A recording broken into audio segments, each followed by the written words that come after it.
छत्रपती शिवरायांचा अवमान करणाऱ्या प्रशांत कोरटकरला आम्ही सोडणार नाही, त्याला अटक केली जाईल असं माननीय मुख्यमंत्री देवेंद्र फडणवीस साहेबांनी अतिशय निक्षून पद्धतीनं सांगितलं होतं आणि त्याला अटकही झाली। एवढे दिवस विचारत होते अटक का होत नाही, अटक का होत नाही। त्यांना माहीत होतं की त्या प्रशांत कोरटकरनी अँटिसिपेटरी बेल कोर्टातून घेतला होता। आता अँटिसिपेटरी बेल घेतलाय, आपण संविधान मानतो, कायदा मानतो, अटक करता येईल। पण सरकारनं पोलिसांना निर्देश दिले की त्याचा अँटिसिपेटरी बेल कॅन्सल करा, तो अँटिसिपेटरी बेल कॅन्सल झाला। आमचा सवाल आहे की हा प्रशांत कोरटकरला जेव्हा तेलंगणात अटक होते तेव्हा तो काँग्रेसचे नेते विजय अंकलम यांच्या घरी काय करत होता? त्याला काँग्रेसनं घरी आश्रय दिला होता, खरं आहे का हे? या काँग्रेस नेत्याचे प्रशांत कोरटकरचे काय संबंध आहेत? का काँग्रेसने ठरवून या प्रशांत कोरटकरला छत्रपती शिवरायांचा अवमान कर म्हणून त्याला इन्स्टिगेट केलं होतं? काय खरं कारण होतं?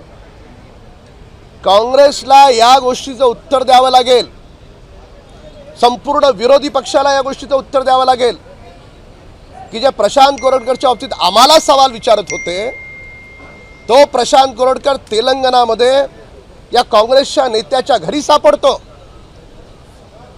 काँग्रेसचे दाखवायचे दात आणि खायचे दात वेगळे आहेत, हे याच्यावरून पूर्णपणे स्पष्ट होतं। काँग्रेसचं असं म्हणणं आहे की कोण नेता आहे किंवा सर्टिफिकेट द्यावं, कधी तो काँग्रेस म्हणजे वडट्टीवार असं म्हणतात की स्वतःचं झाकण्यासाठी अशा प्रकारचे आरोप भाजपकडून केले जातात। नाही, मुळामध्ये ही गोष्ट समजून घेतली पाहिजे, सत्य कधीही नाकारता येत नाही। सूर्याला झाकण्याचा प्रयत्न केला तर सूर्य झाकला जात नाही। तर त्याच्यामुळे वडट्टीवार असतील, काँग्रेसचे नेते असतील, त्यांचे चेहरे आता पूर्णपणे पडलेत, त्यांचं सगळं पितळ उघडं पडलंय। तो तेलंगणामध्ये विजय अंकलम या काँग्रेसच्या नेत्याच्या घरी सापडतो। काय रहस्य आहे? आता काय बोलणार काँग्रेसवाले? तर त्याच्यामुळे त्यांनी स्वतःहून काँग्रेस पक्षानं महाराष्ट्राच्या आणि देशाच्या जनतेची माफी मागावी आणि हे मान्य करावं की प्रशांत कोरटकरचा करता करविता हा काँग्रेस पक्ष आहे। एकीकडे संभाजी महाराज असतील, शिवाजी महाराज असतील, त्यांच्याबद्दल जे काही चुकीचं लिखाण आहे, नाटकं आहेत, पुस्तकं आहेत, त्यावर बंदी घातली जावी असं काल गृहराज्यमंत्री आणि विधान परिषदेत म्हटलं की बंदी घातली जाणार। यावर आपली काय प्रतिक्रिया आहे? कारण त्यात राम गडकरी असतील, वसंत कानेटकर असतील, यांची सुद्धा पुस्तकं आहेत। नाही, मला त्याबद्दल माहिती नाही, पण माहिती घ्यावी लागेल।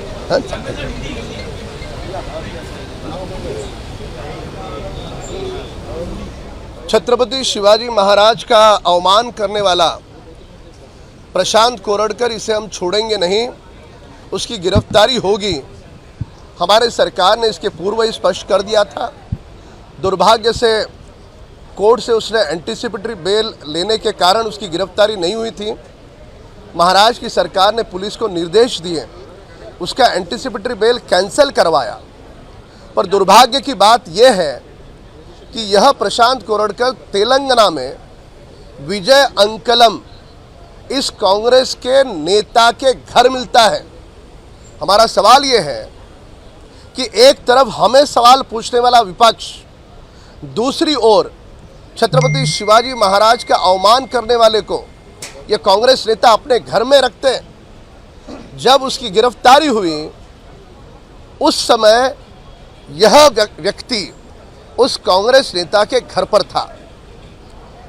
पूरी तरह से यह बात स्पष्ट होती है कि यह सारा मामला, ये प्रशांत कोरटकर का पूरी तरह से करता धरता स्वयं कांग्रेस थी। इस कारण कांग्रेस को देश की और महाराष्ट्र की हाथ जोड़ करके माफी मांगनी होगी। एबीपी माझा, उघडा डोळे बघा नीट।